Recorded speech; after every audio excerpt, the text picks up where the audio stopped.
Very good morning, students.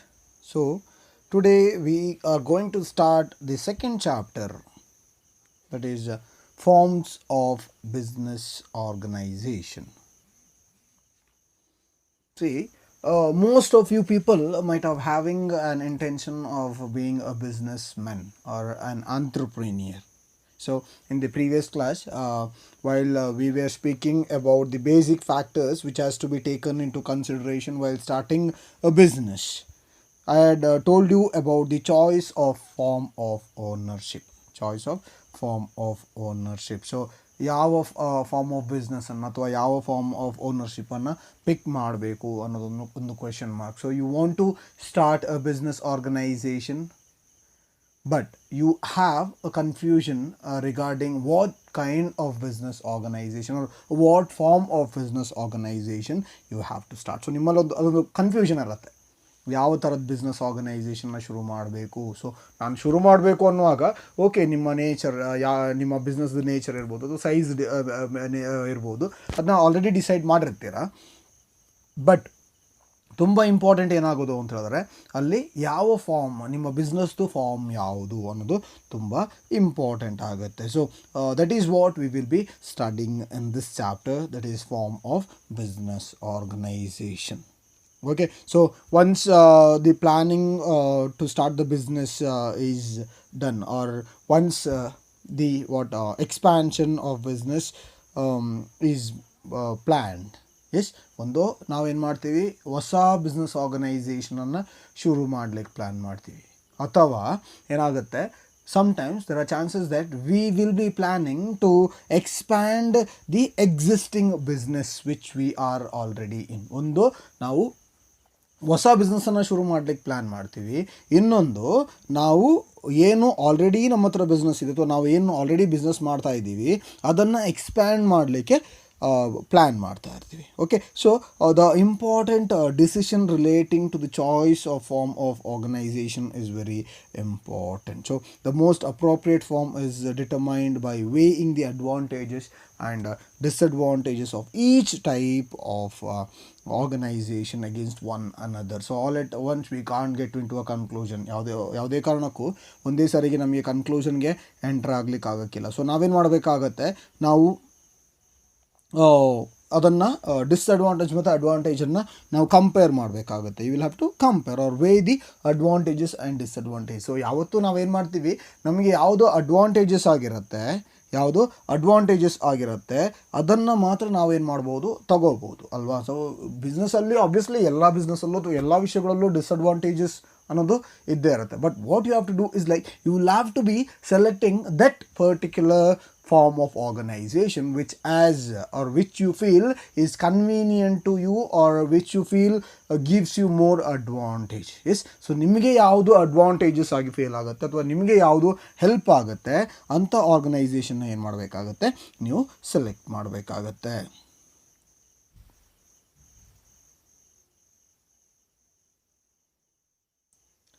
So when coming to the various forms of business organization, so you have different forms of business organization. Okay, so one is sole proprietorship. ಒಂದು sole proprietorship. The second one is joint Hindu family business. Joint Hindu family business. The third one is partnership. And the fourth one is cooperative society. Last one is joint stock company. ಒಂದು ಸೋಲ್ proprietorship, ಎರಡು joint Hindu family business, third one partnership, fourth one cooperative society, and the last one is joint stock company. Yes, okay, so first ನಾವೇನು ಮಾಡೋಣ, we'll start with the first concept, that is sole proprietorship.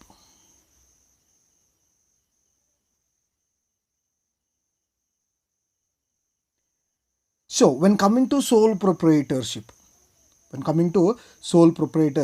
you might have seen shops near your home or near your school or in your locality. Yes, where you buy your pen, your pencil, eraser. Yes, ಅಲ್ವಾ. ನೀವು ನಿಮ್ಮ ಪಕ್ಕದಲ್ಲಿ, ನಿಮ್ಮ ಮನೆ ಪಕ್ಕದಲ್ಲಿ ಇರುವ shop ಇರ್ಬೋದು ಅಥವಾ ಟೌನಲ್ಲಿ ಇರ್ಬೋದು, ನೀವೇನು ಮಾಡ್ತೀರಿ, ಸ್ಟೇಷ್ನರಿ ಶಾಪ್ಸ್ಗೆ ಹೋಗ್ತೀರಿ ಅಲ್ವಾ. ನೀವು ಪೆನ್ನನ್ನು, being students, pen, pencil, notes, eraser, text book, notes, ಬೇರೆ ರೆಕಾರ್ಡ್ ಅಲ್ವಾ. ಸೊ ಇವಾಗ ಹೀಗೆ ನೀವೇನು ಮಾಡ್ತೀರಿ, ಬೇರೆ ಬೇರೆ ಬೇರೆ ಥಿಂಗ್ಸನ್ನು ತಗೋತೀವಿ. Okay, so all those organisation, yes, so this organisation, okay, most of the time it's like in all probability in the course of your transaction you have interacted with a sole proprietor. Yes, most of the time. ಇವಾಗ ಏನು ನಿಮ್ಮ, ನಾನು ಹೇಳಿದಾಗೆ ನಿಮ್ಮ stationery shop ಇರ್ಬೋದು ಅಥವಾ petty shops ಇರ್ಬೋದು, S, gift shops ಇರ್ಬೋದು. ನಿಮ್ಮ ಫ್ರೆಂಡಿಗೆ ಗಿಫ್ಟನ್ನು ಕೊಡಬೇಕು, ಗಿಫ್ಟ್ ಶಾಪ್ಗೆ ಹೋಗ್ತೀರಿ, ಗ್ರೀಟಿಂಗ್ಸನ್ನು ತಗೋತೀರಿ, ಗಿಫ್ಟ್ಸನ್ನು ತಗೋತೀರಿ ಅಲ್ವಾ. ಅಥವಾ ಸ್ಟೇಷ್ನರಿ ಶಾಪ್ಗೆ ಹೋಗ್ತೀರಿ, S, book stalls goitiri. So all these times, or there are probability that there are chances that you have interacted with a sole proprietor. Yes, so sole proprietor, who is a sole proprietor? Yes, so before going to who is a sole proprietor, yes, so sole proprietor is a popular form of business organization. It is a very popular form of business organization and is more suitable form for small businesses. It is more suitable for small business organization. So sole proprietor ಅನ್ನೋದು, so ಏನಾಗುತ್ತೆ, most of the time ಸಣ್ಣ ಅಂಗಡಿಗಳನ್ನಿರುತ್ತೆ, ಅದು most of the time it will be sole proprietorship form of organisation most of the time.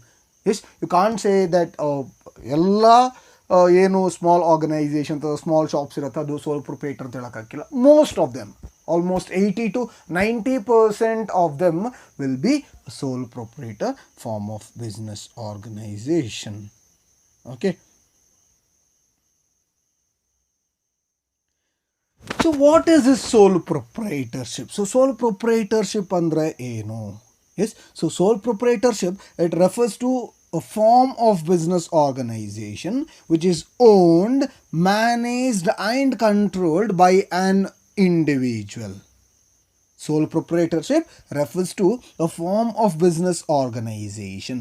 Sole proprietorship refers to a form of business organization which is owned, managed and controlled by an individual who is a recipient of all profits and bears all risk, or bearer of all risk. So I think you have got an idea. So he is person, yes, who owns, manages and controls the organization. Or sole proprietorship refers to a form of business organization which is owned, managed and controlled by an individual.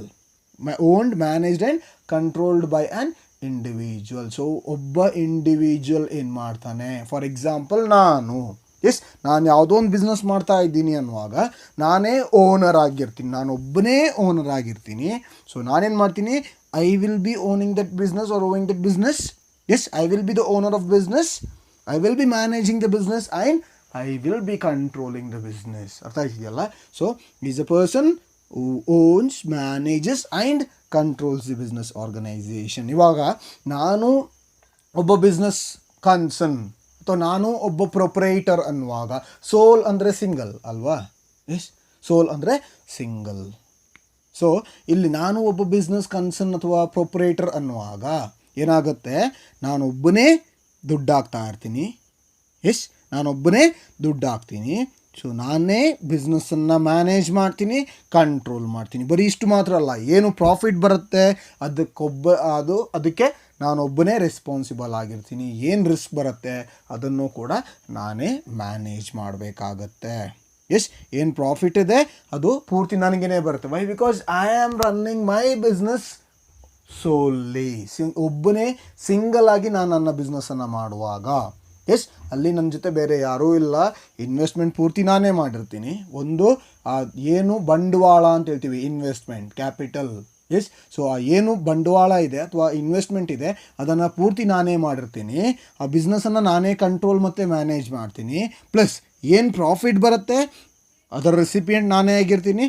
Plus ಏನು risk ಬರುತ್ತೆ ಅದನ್ನು ಕೂಡ ನಾನೇ ಬೇರ್ ಮಾಡ್ತೀನಿ. ಏನು risk ಬರುತ್ತೆ ಅದನ್ನು ಕೂಡ ನಾನೇ ಬೇರ್ ಮಾಡ್ತೀನಿ.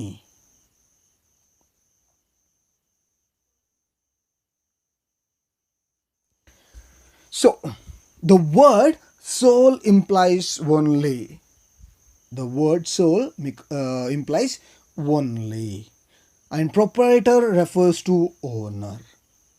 And proprietor refers to owner. Yes. So sole proprietor andre soul. The word soul means only. Obbane. Only. Yes.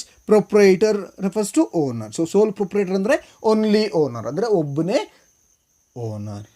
ಅರ್ಥ ಆಯ್ತಿದೆಯಲ್ಲ.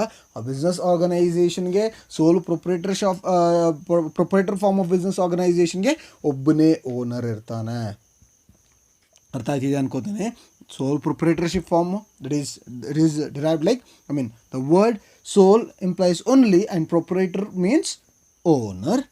So, and sole proprietor is the one who is the only owner of a business. He is the only owner. Avanu obbane owner agirtane. He is the only owner of business. So, example, beauty parlors irbodu, hair salons irbodu, small scale organization irbodu, retail shops irbodu. Yes, ನಾನು ಹೇಳ್ದಂಗೆ stationery shops ಇರ್ಬೋದು, gift shop ಇರ್ಬೋದು. So all these can be taken as examples for sole proprietorship.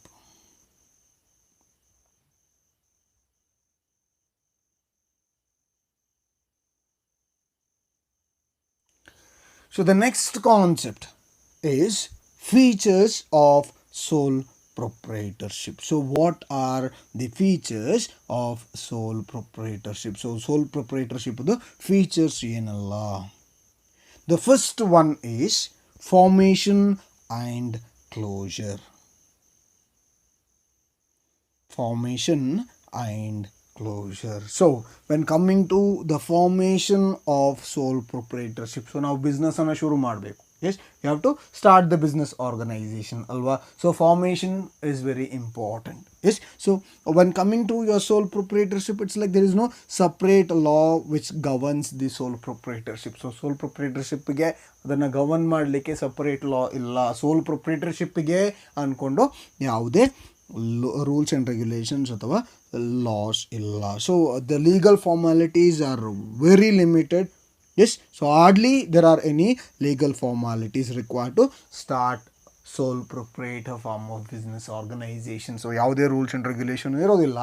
ಮತ್ತು ಏನಾಗುತ್ತೆ, though in some cases one may require a licence to start the business organisation. So ನಾನು ಹೇಳಿದಾಗೆ ಅಲ್ಲಿ there is no separate law which governs sole proprietorship form of business organization. So sole proprietorship form of business organizationಗೆ ಅಂದ್ಕೊಂಡು ಅಲ್ಲಿ ಯಾವುದೇ ಹೊಸ rules and regulation ಅಥವಾ separate rules and regulation ಇಲ್ಲ. ಸೊ ಅಲ್ಲಿ hardly there are any legal formalities required to start the sole proprietorship. Yes, so sole ಪ್ರೊಪ್ರೈಟರ್ಶಿಪ್ಪನ್ನು ಶುರು ಮಾಡಲಿಕ್ಕೆ ಹಾರ್ಡ್ಲಿ ಎಸ್ ಒಂದೋ ಎರಡು ರೂಲ್ಸ್ ಇರ್ಬೋದು ಅಥವಾ ಲೀಗಲ್ ಫಾರ್ಮಾಲಿಟೀಸ್ ಇರ್ಬೋದು.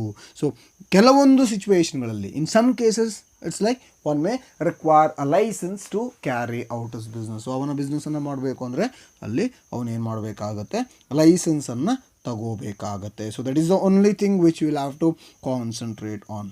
ಓಕೆ, ಒಂದು ಬಿಸ್ನೆಸ್ಸನ್ನು ಶುರು ಮಾಡಬೇಕು ಅಂದರೆ ಅಲ್ಲಿ ಲೈಸೆನ್ಸ್ ಬೇಕಾಗತ್ತೆ ಅನ್ನೋದು ತುಂಬ important. Okay, so when coming to closure, when coming to closing, so closing of business or closure of business also can be done very easily. Closure of business also can be done very easily. So allu kuda yaude legal formalities illa.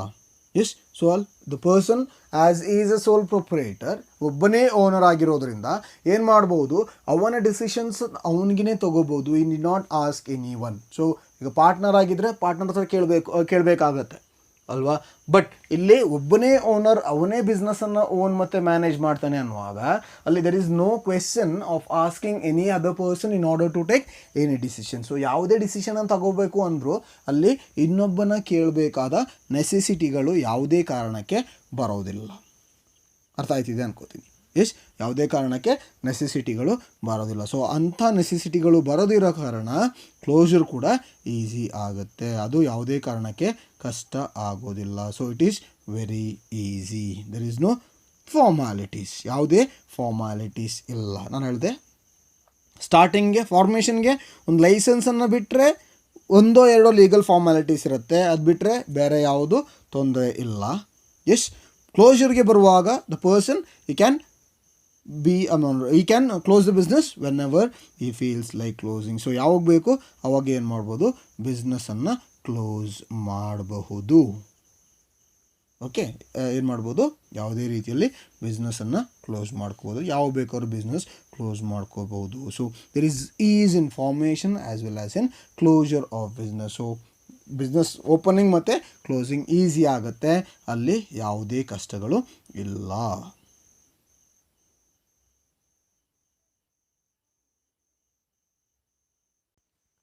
So the second one is liability. So what is this liability? So the sole proprietor have unlimited liability. The sole proprietor has unlimited liability. So sole proprietor ಆದವನಿಗೆ ಅಲ್ಲಿ unlimited liability ಇರುತ್ತೆ. Yes, so what is this unlimited liability? So the owner is personally responsible for the payment of debt. Yes, the owner is responsible for payment of debt in case the asset of the business is not sufficient to meet all the debts. So ಸಾಲವನ್ನು pay ಮಾಡಲಿಕ್ಕೆ business asset ಸಾಕಾಗದೇ ಇದ್ದರೆ, S ಅರ್ಥ ಆಯ್ತಿದೆಯಲ್ಲ, business ಎಸೆಟನ್ನು ಇಟ್ಕೊಂಡು ಸಾಲವನ್ನು repay ಮಾಡಲಿಕ್ಕೆ ಸಾಧ್ಯವಾಗದೇ ಇದ್ದರೆ ಏನು ಮಾಡಬೇಕಾಗತ್ತೆ, ಬಿಸ್ನೆಸ್ ಕನ್ಸರ್ನ್ ಏನಿದ್ದಾನೆ ಅವನ ಪರ್ಸ್ನಲ್ ಎಸೆಟನ್ನು ಯೂಸ್ ಮಾಡಿಬಿಟ್ಟು ಏನು ಡೆಟ್ ಅಥವಾ ಸಾಲ ಇದೆ ಸಾಲವನ್ನು ರೀಪೇ ಮಾಡಬೇಕಾಗತ್ತೆ. ಫಾರ್ ಎಕ್ಸಾಂಪಲ್ ಸಿಂಪಲ್ ಆಗಿ ಹೇಳ್ತೀನಿ ನೋಡಿ. ಸೊ ಎ ಅನ್ನೋನು ಏನು ಮಾಡ್ತಾನೆ, ಬಿಸ್ನೆಸ್ಸನ್ನು ಶುರು ಮಾಡ್ತಾನೆ. ಸೊ ಬಿಸ್ನೆಸ್ಸನ್ನು ಶುರು ಮಾಡಿ ಆದಮೇಲೆ ಅವನಿಗೆ ಸಾಲ ಬೇಕಾಗತ್ತೆ. 1,00,000 ರೂಪಾಯಿ ಸಾಲ ತಗೋತಾನೆ ಬಿ ಕೈಯಿಂದ. ಎ ಏನು ಮಾಡ್ತಾನೆ, ಸಾಲ ತಗೋತಾನೆ. A takes a loan of 1,00,000 rupees from B ಕೈಯಿಂದ ಎಷ್ಟು ತಗೊಂಡ, 1,00,000 ರೂಪಾಯಿ ತಗೊಂಡ. ಸೊ ಏನಾಗುತ್ತೆ, ಸ್ವಲ್ಪ ಟೈಮ್ ಕಳೆದ್ಮೇಲೆ the business comes across losses. ಬಿಸ್ನೆಸ್ಸನ್ನು ಕ್ಲೋಸ್ ಮಾಡಬೇಕು. ಬಿಸ್ನೆಸ್ಸನ್ನು ಯಾರು ಕ್ಲೋಸ್ ಮಾಡಬೇಕು, ಎ ಕ್ಲೋಸ್ ಮಾಡಬೇಕು. ಸೊ ಕ್ಲೋಸ್ ಮಾಡಬೇಕು ಅಂದರೆ ಏನು, ಅಲ್ಲಿ ಬಿ ಕೈಯಿಂದ 1,00,000 ರೂಪಾಯಿ ಏನು ತಗೊಂಡಿದ್ದಾನೆ ಅದನ್ನು ಏನು ಮಾಡಬೇಕಾಗುತ್ತೆ, ರೀಪೇ ಮಾಡಬೇಕಾಗುತ್ತೆ. ಸೊ ಬಿಸ್ನೆಸ್ಸಲ್ಲಿ ಬಿಸ್ನೆಸ್ ಎಸೆಟ್ ಅಂತೇಳಿ 50,000 ರೂಪೀಸ್ದು ಎಕ್ವಿಪ್ಮೆಂಟ್ಸ್ ಇದೆ, ಮಿಷಿನ್ ಇರ್ಬೋದು ಅಥವಾ ಬೇರೆ ಏನೋ. ಬಿಸ್ನೆಸ್ಸಲ್ಲಿ ಏನು ಎಕ್ವಿಪ್ಮೆಂಟ್ಸ್ ಅಥವಾ ಎಸೆಟ್ಸನ್ನು ಯೂಸ್ ಮಾಡ್ತಾರೆ, ಅದು ಫರ್ನಿಚರ್ ಇರ್ಬೋದು, ಮಿಷಿನ್ ಇರ್ಬೋದು, ಅಥವಾ ಮೋಟರ್ ವೆಹಿಕಲ್ ಇರ್ಬೋದು, ಏನೋ. ಬಿಸ್ನೆಸ್ ಇವಾಗ ಪ್ರಿಂಟಿಂಗ್ ಪ್ರೆಸ್ ಅಂತಂದರೆ ಆ ಪ್ರಿಂಟಿಂಗ್ ಪ್ರೆಸ್ಸದು ಪ್ರಿಂಟಿಂಗ್ ಮೆಟೀರಿಯಲ್ಸ್ ಇರ್ಬೋದು, ಎಲ್ಲ ಸೇರಿಸಿ ಒಂದು 50,000 ರೂಪೀಸ್ ಎಕ್ಸಾಂಪಲ್ ಕೊಡ್ತಾ ಇದ್ದೀನಿ. ಒಂದು 50,000 ರೂಪೀಸ್ ಅಂತೇಳಿ ಅದಕ್ಕೆ ನಾವು ಏನು ನಾನು ಹೇಳಿದೆ, printing press. So printing press ಒಳಗೆ ಏನೆಲ್ಲ ಎಕ್ವಿಪ್ಮೆಂಟ್ಸ್ ಇದೆ ಅದಕ್ಕೆ ಎಸೆಟ್ ಅಂತೇಳಿ ಹೇಳ್ತಾರೆ, ಬಿಸ್ನೆಸ್ ಎಸೆಟ್, ಆ ಪರ್ಟಿಕ್ಯುಲರ್ ಬಿಸ್ನೆಸ್ದು ಎಸೆಟ್. ಓಕೆ, ಸೊ ಹಾಗೆಯೇ ಏನು ಮಾಡ್ತಾನೆ, 1,00,000 ರೂಪಾಯಿ ಬಿ ಕೈಯಿಂದ ಸಾಲ ತೊಗೊಂಡಿರ್ತಾನೆ, ಲಾಸ್ ಆಗುತ್ತೆ, ಬಿಸ್ನೆಸ್ನ ಕ್ಲೋಸ್ ಮಾಡಬೇಕು. ಸೊ ಅವಾಗೇನು ಮಾಡ್ತಾನೆ, ಅವನ ಬಿಸ್ನೆಸ್ದು ಎಸೆಟ್ದು ವರ್ತ್ ಬರೀ 50,000 ರೂಪೀಸ್ ಮಾತ್ರ ಇರುತ್ತೆ. ಅವನ ಬಿಸ್ನೆಸ್ದು ಎಸೆಟ್ ವರ್ತ್ ಅವನ ಏನು ಬಿಸ್ನೆಸ್ ಎಸೆಟ್ ಇದೆ, ನಾನು ಹೇಳಿದಾಗೆ ಈಗ ಪ್ರಿಂಟಿಂಗ್ ಪ್ರೆಸ್ದು ಎಸೆಟ್ ಅನ್ನುವಾಗ ಅದರದ್ದು ಪ್ರಿಂಟಿಂಗ್ ಮೆಟೀರಿಯಲ್ಸ್ ಏನಿದೆ, ಆ ಮಿಷಿನ್ ಏನಿದೆ, ಇದೆಲ್ಲ ಏನಾಗುತ್ತೆ, ಎಸೆಟ್ ಆಗುತ್ತೆ. ಸೊ ಹಾಗೆ ಏದು ಬಿಸ್ನೆಸ್ಸಲ್ಲಿ ಏನೆಲ್ಲ ಎಸೆಟ್ ಇದೆ ಅದರ ವರ್ತ್ ಬರೀ 50,000 ರೂಪೀಸ್ ಮಾತ್ರ ಇರುತ್ತೆ. ಸೊ 50,000 ರೂಪೀಸಿಂದ ನಮಗೆ ಯಾವುದೇ ಕಾರಣಕ್ಕೆ 1,00,000 ಲೋನನ್ನು ಅಥವಾ ಸಾಲ ಏನು ತೊಗೊಂಡಿದೆ ಅದನ್ನು ರೀಪೇ ಮಾಡಲಿಕ್ಕೆ ಆಗೋದಿಲ್ಲ. ಇಟ್ ಈಸ್ ನಾಟ್ ಪಾಸಿಬಲ್ ಅಲ್ವಾ. ಸೊ ಏನು ಮಾಡಬೇಕು, you will have to pay another 50,000 in order to settle the loan. So 1,00,000 ರೂಪಾಯಿ ಲೋನ್ ತೊಗೊಂಡಿದ್ದಾನೆ, ಬಿಸ್ನೆಸ್ ಎಸೆಟ್ ಬರೀ 50,000 ರೂಪೀಸ್ ಮಾತ್ರ ಇದೆ. 50,000 ರೂಪೀಸ್ ಮಾತ್ರ ಇದೆ. ಸೊ ಏನು ಮಾಡ್ತಾನೆ, 50,000 ರೂಪೀಸ್ ಬಿಸ್ನೆಸ್ ಎಸೆಟನ್ನು ಕೊಟ್ಬಿಟ್ಟು 50,000 ರೂಪೀಸ್ನ ಏನು ಮಾಡ್ತಾನೆ, ಪೇ ಮಾಡ್ತಾನೆ. ಇನ್ನೂ ಬಿಗೆ ಎಷ್ಟು ಬಾಕಿ ಕೊಡಲಿಕ್ಕಿದೆ, 50,000. ಇನ್ನೂ ಬಿಗೆ 50,000 ರೂಪೀಸ್ ಬಾಕಿ ಇದೆ. ಸೊ ಆ ಬಾಕಿ ಏನಿದೆ 50,000, ಅದಕ್ಕೆ ಯಾರು ರೆಸ್ಪಾನ್ಸಿಬಲ್ ಆಗಿರ್ತಾರೆ? ಬಿಸ್ನೆಸ್ ಕನ್ಸರ್ನ್ ಏನು ಮಾಡಬೇಕಾಗುತ್ತೆ? ಅವನು ರೆಸ್ಪಾನ್ಸಿಬಲ್ ಆಗಿರ್ತಾನೆ. So what he has do is like he will have to pay that particular remaining 50,000 amount. So ಏನು ಆ 50,000 rupees ಬಾಕಿ ಇದೆ ಅದನ್ನು ಏನು ಮಾಡಬೇಕಾಗತ್ತೆ? ಓನರ್ ಪೇ ಮಾಡಬೇಕಾಗತ್ತೆ. ಸೊ ಬಿಸ್ನೆಸ್ ಎಸೆಟ್ ಸಫಿಷಿಯಂಟ್ ಅಲ್ಲದೆ ಇರುವಾಗ, ಸೊ ಇವಾಗ ಇಲ್ಲಿ ಬಿಸ್ನೆಸ್ ಎಸೆಟ್ ಸಫಿಷಿಯಂಟ್ ಇಲ್ಲ ಅಲ್ವಾ? So when it is not sufficient to pay the liability, then the business concern has to get his personal asset into the business organisation. So ಯಾರು owner ಇದ್ದಾನೆ ಬಿಸ್ನೆಸ್ದು, ಅವನೇನು ಮಾಡಬೇಕಾಗುತ್ತೆ? ಅವನ ಪರ್ಸ್ನಲ್ ಎಸೆಟ್, ಅವನ ಮನೆ ಇರ್ಬೋದು ಅಥವಾ ತೋಟ ಇರ್ಬೋದು, ಗದ್ದೆ ಇರ್ಬೋದು, ಕಾರ್ ಇರ್ಬೋದು, ಬೈಕ್ ಇರ್ಬೋದು, ಲಾರಿ ಇರ್ಬೋದು ಅಥವಾ ಬೇರೆ ಯಾವುದೇ ಇರ್ಬೋದು. ಸೊ ಅದನ್ನು ಮಾಡಿ ಏನು ಮಾಡಬೇಕಾಗತ್ತೆ? ಆ ಅಮೌಂಟನ್ನು ಏನು ಸಾಲ ತಗೊಂಡಿದ್ದಾನೆ ಬಿ ಕೈಯಿಂದ ಅದನ್ನು ರೀಪೇ ಮಾಡಬೇಕಾಗತ್ತೆ. He is held liable to pay the amount of expense, that is debts. ಏನು ಸಾಲವನ್ನು ತಗೊಂಡಿದ್ದಾನೆ ಆ ಸಾಲವನ್ನು ಅವನೇನು ಮಾಡಬೇಕಾಗುತ್ತೆ?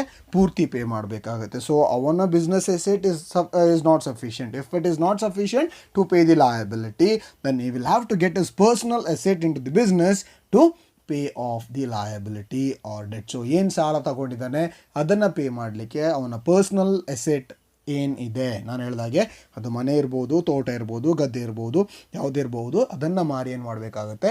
ಬಾಕಿ ಇರೋ ಲೋನ್ ಅಮೌಂಟನ್ನು ರೀಪೇ ಮಾಡಬೇಕಾಗತ್ತೆ. ಅವನು he will have to sell his personal asset to repay the firm's debt. So ಅವನ ಆರ್ಗನೈಸೇಷನ್ ಅಥವಾ ಅವನ ಫರ್ಮ್ದು ಏನು ಸಾಲ ಇದೆ ಅದನ್ನು ಅವನು ರೀಪೇ ಮಾಡಬೇಕಾಗತ್ತೆ. ಸೊ ಈ is ಸೋನ್ಲಿ responsible for repayment of liability. So ನಾನು 1,00,000 ರೂಪಾಯಿ ಸಾಲ ತಗೊಂಡಿದ್ದೀನಿ ಅಂದಮೇಲೆ ನನ್ನ ಬಿಸ್ನೆಸ್ ಎಸೆಟಿಂದ ದುಡ್ಡು ಸಾಲದಿದ್ದರೆ ಏನು ಮಾಡಬೇಕಾಗುತ್ತೆ? ನನ್ನ ಪರ್ಸ್ನಲ್ ದುಡ್ಡನ್ನು, ನನ್ನ ಸ್ವಂತ ಪರ್ಸ್ನಲ್ ದುಡ್ಡನ್ನು ಯೂಸ್ ಮಾಡಿ ಆ ಸಾಲವನ್ನು ರೀಪೇ ಮಾಡಬೇಕಾಗುತ್ತೆ. So that is why it is said that unlimited liability. Okay, unlimited liability. So unlimited liability ಅಂದರೆ the person, if the owner or if the business asset is not sufficient to pay the liability or debt of the organization, then the owner will have to get his personal asset into the business in order to pay the liability. The owner is personally responsible for the payment of debt in case the asset of the business are not sufficient to meet the debts available. So ಏನು debts ಇದೆ, ಏನು ಸಾಲ ಇದೆ, ಅದನ್ನು ಅವನಿಗೆ business ಅಸೆಟನ್ನು ಇಟ್ಕೊಂಡು pay ಮಾಡಲಿಕ್ಕೆ ಅಥವಾ ಸಾಲವನ್ನು ತೀರಿಸಲಿಕ್ಕೆ ಆಗದಿದ್ದರೆ ಅವನೇನು ಮಾಡಬೇಕಾಗತ್ತೆ? ಅವನ ಪರ್ಸ್ನಲ್ ಅಸೆಟನ್ನು ತಂದು ಬಿಸ್ನೆಸ್ದು ಲೋನ್ ಅಥವಾ ಸಾಲವನ್ನು ರೀಪೇ ಮಾಡಬೇಕು.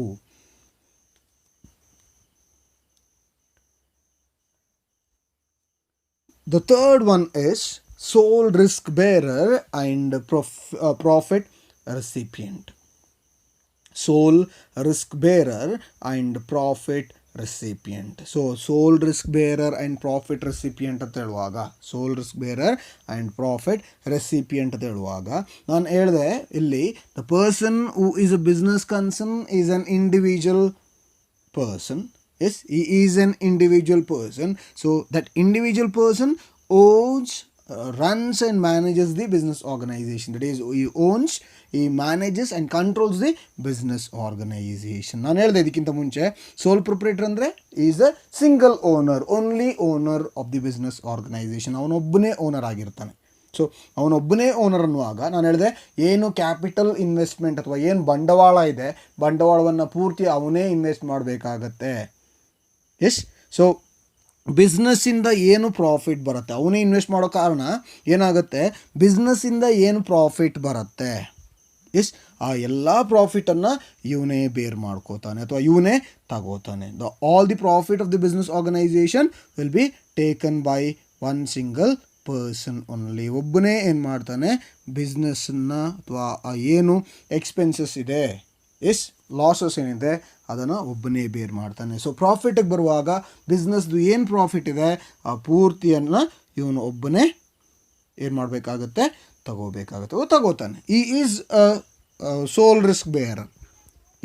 ಅವನೊಬ್ಬನೇ ರಿಸ್ಕನ್ನು ಏನು ಮಾಡ್ತಾನೆ, ಸೋಲ್ ಆಗಿ ಒಬ್ಬನೇ ಬೇರ್ ಮಾಡಬೇಕಾಗುತ್ತೆ. You can't take any other person to bear the ರಿಸ್ಕನ್ನು ಬೇರ್ ಮಾಡಲಿಕ್ಕೆ ಬೇರೆಯವ್ರನ್ನ ಕರ್ಕೊಳ್ಲಿಕ್ಕೆ ಆಗೋದಿಲ್ಲ. ಸೊ ಅವನೊಬ್ಬನೇ ಇನ್ವೆಸ್ಟ್ ಮಾಡೋ ಕಾರಣ, ಅವನೊಬ್ಬನೇ ಸೋಲ್ ಪ್ರೊಪ್ರೈಟರ್ ಆಗಿರೋ ಕಾರಣ ಏನು ಮಾಡಬೇಕಾಗುತ್ತೆ, ರಿಸ್ಕನ್ನು ಅವನೊಬ್ಬನೇ ಬೇರ್ ಮಾಡಬೇಕಾಗುತ್ತೆ, ಪ್ರಾಫಿಟ್ ಕೂಡ ಅವನೊಬ್ಬನೇ ರೀಪ್ ಮಾಡ್ತಾನೆ. So the risk of failure of business is born all alone by soul proprietor.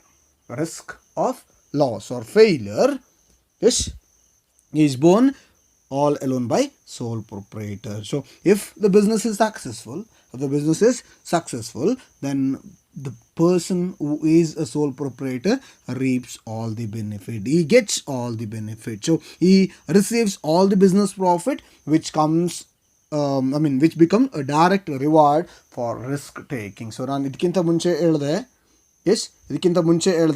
ಏನು ರಿಸ್ಕನ್ನು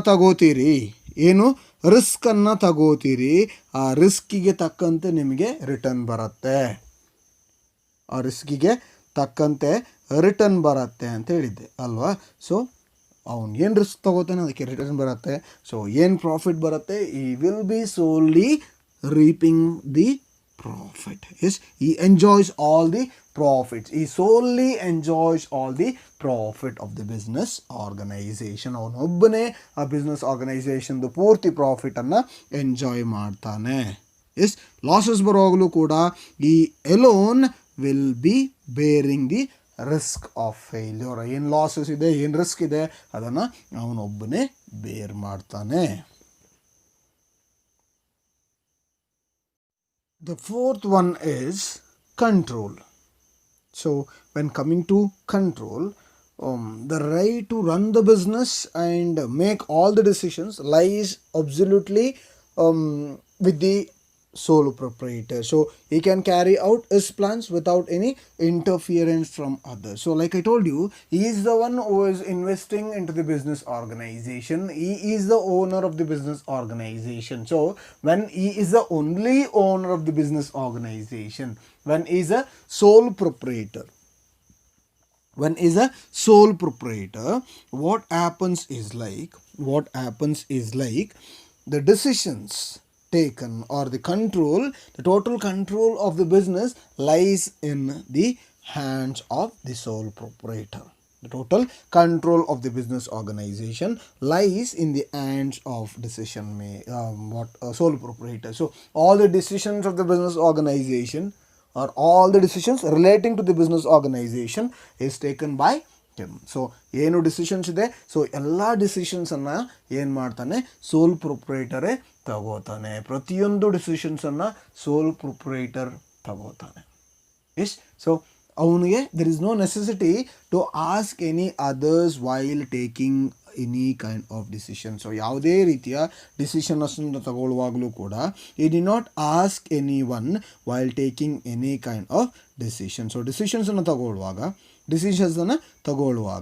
ಏನು ಮಾಡ್ಬೋದು,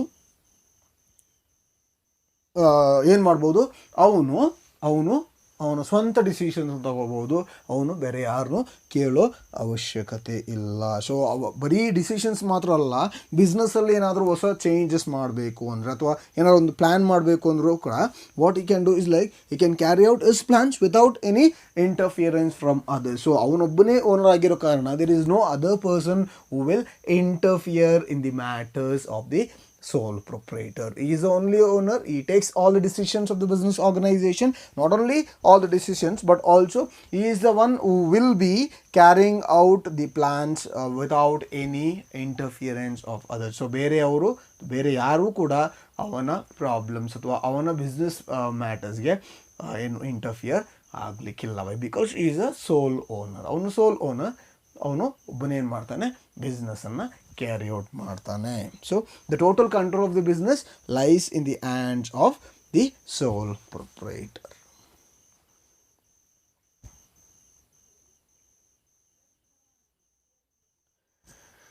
The fifth one is no separate entity. So as there are no separate law governing the sole proprietorship, in the eyes of law, no no difference, or there is no distinction made between the sole proprietor and the business. There is no difference or distinction made between sole trader and the business. So in the eyes of law, there is no difference between the sole trader and the business. So the business is done, or as the business does not have any identity separate from the owner. So we are not registering the business organization. So ಯಾವಾಗ business register ಆಗುತ್ತೆ ಅಲ್ಲಿ business and owner of the business becomes two different entity or two different existence. ಯಾವಾಗ business organization ಕರೆಕ್ಟಾಗಿ ತಿಳ್ಕೊಳ್ಳಿ, ಯಾವಾಗ business organization register ಆಗುತ್ತೆ, business and the owner of the business are considered as two different entity or existence. ಎರಡು different people ಥರ. Yes okay, ಎರಡು ಬೇರೆ ಬೇರೆ ಎಂಟಿಟಿ ಆಗುತ್ತೆ. ಸೊ ಇಲ್ಲಿ in the eyes of law there is no distinction made between the owner and the business. ಓನರ್ಗೂ ಬಿಸ್ನೆಸ್ಗೂ ಯಾವುದೇ ಡಿಫ್ರೆನ್ಸ್ ಇಲ್ಲ. ಅರ್ಥ ಆಯ್ತಿದೆಯಲ್ಲ? The business does not have an identity separate from the owner. It means the business and the owner is considered as one single entity. Business and owner is considered as one single entity. Business ಮತ್ತು owner ಒಂದೇ. Yes, so the owner is held responsible for all the activities of the business. Yes, business, that is the business owner or the sole proprietor, is held responsible for all the activities. He is held responsible for all the activities of the business. Yes, for all the activities of the business. So ಪ್ರತಿಯೊಂದು ಆಕ್ಟಿವಿಟೀಸ್ಗೂ ಅವನು responsible ಆಗಿರ್ತಾನೆ.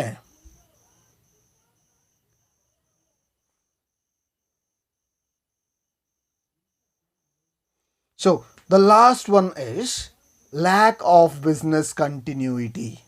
Lack of business continuity. So the sole proprietor business is owned and controlled by one person. ಒಬ್ಬನೇ ಏನು ಮಾಡ್ತಾನೆ, ಬಿಸ್ನೆಸ್ಸನ್ನು own ಮಾಡ್ತಾನೆ. S, ಅವನು ಒಬ್ಬನೇ owner ಆಗಿರ್ತಾನೆ, ಅವನೇ ಕಂಟ್ರೋಲ್ ಮಾಡ್ತಾನೆ, ಮ್ಯಾನೇಜ್ ಮಾಡ್ತಾನೆ, ಎಲ್ಲ ಮಾಡ್ತಾನೆ. ಸೊ ಅಪ್ಪಿತಪ್ಪಿ ಅವನು ಸತ್ತೋದ್ರೆ, yes, the death or insanity or imprisonment or bankruptcy of sole proprietor.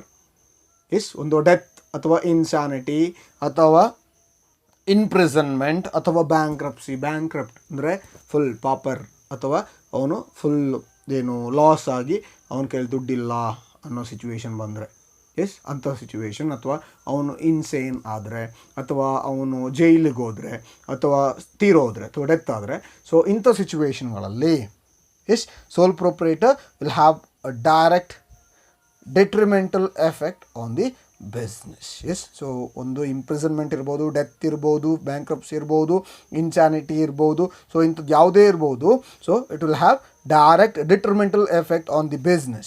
Yes, so there are chances that the business may get wound up, or it may also cause closure of business. So death, sole proprietor death ಆದರೆ ಏನಾಗುತ್ತೆ, business ಯಾವುದೇ ಕಾರಣಕ್ಕೆ continue ಆಗೋದು, ಆ business ಏನಾಗುತ್ತೆ ಅಲ್ಲಿಗೆ close ಆಗುತ್ತೆ. The business gets wound up because of the death or insanity or any other things which happens to the business concern. So business ಕನ್ಸರ್ನ್ಗೆ ಡೆತ್ ಆಗ್ಬೋದು, ಅಥವಾ ಇನ್ಸಾನಿಟಿ ಆಗ್ಬೋದು, ಇಂಪ್ರಿಸನ್ಮೆಂಟ್ ಆಗ್ಬೋದು, ಫಿಸಿಕಲ್ ಏಲ್ಮೆಂಟ್ ಆಗ್ಬೋದು, ಅಥವಾ ಬ್ಯಾಂಕ್ರಪ್ಸಿ ಆಗ್ಬೋದು. So all this situation will lead towards the closure of the business organization. So there is no continuity. So business continue ಆಗುತ್ತೆ ಅನ್ನೋದ್ರಲ್ಲಿ ಯಾವುದೇ ಗ್ಯಾರಂಟಿ ಇಲ್ಲ. So you can't assure that the business continue ಆಯ್ತಾ ಇರುತ್ತೆ ಅಂತೇಳಿ guarantee ಕೊಡ್ಲಿಕ್ಕೆ ಆಗೋದಿಲ್ಲ. Business ಏನಾಗ್ಬೋದು, ಯಾವಾಗ ಬೇಕಾದರೂ ಕ್ಲೋಸ್ ಆಗಬಹುದು.